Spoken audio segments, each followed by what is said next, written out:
ይኸውልሽ እኔ አልሆንሽም ውሎዬን ምናምን እንደምታየው አልዋሽሽም፣ ደስተኛለሽ። ፍቅር የሚባል ነገር ግን አይሆንም።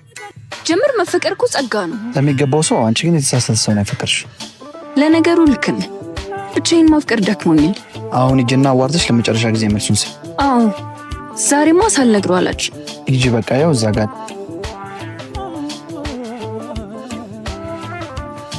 ቢኒ አንዴ ላናግርህ። ነይ እራስሽ። ምን ፈለግሽ? አዎ ብዙ ጊዜ ስሜቴን ነግሬሃለሁ። አንተ ግን መልስ ሰጠኝ አታውቅም። አንቺ ደግሞ ዛሬ ማፈቀርኩ ለማለት ነው መጣሽ? አዎ ለምን ግራ ታጋባኛለህ?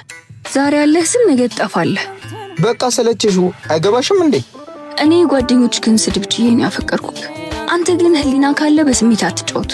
ወይኔ ባሚዬ ምናምን እንደሆነ የፈለግሽው አንቺ ስታፈቅሪ በጣም ነው የምታስጨንቅ። እውነቱን እኮ ነው። ሁለተኛ እናትሆንሽበት አንዴ ምንድን ነው የምትይ? መልስህን እፈልጋለሁ። ይኸውልሽ መልስ ይጎዳሽም። ይሁን ንገረኝ፣ ችሏለሁ። አልሆንሽም።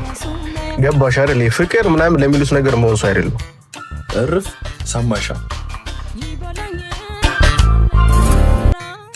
ይኸውልሽ እኔ አልሆንሽም ውሎዬን ምናምን እንደምታየው አልዋሽሽም፣ ደስተኛለሽ። ፍቅር የሚባል ነገር ግን አይሆንም። በቃ ምንም ልታደርግልኝ አትችልም። አዎ እማይሆን ተስፋ ውስጥ ልከትሽ አልፈልግም። እኔን እዚህ ቦታ ማየት የሚያስቸግርሽ ነገር ከሆነ ደግሞ ከዚህ ቦታ ዞር እላለሁ። አይ ችግር የለውም፣ እኔ ሄዳለሁ። አመሰግናለሁ።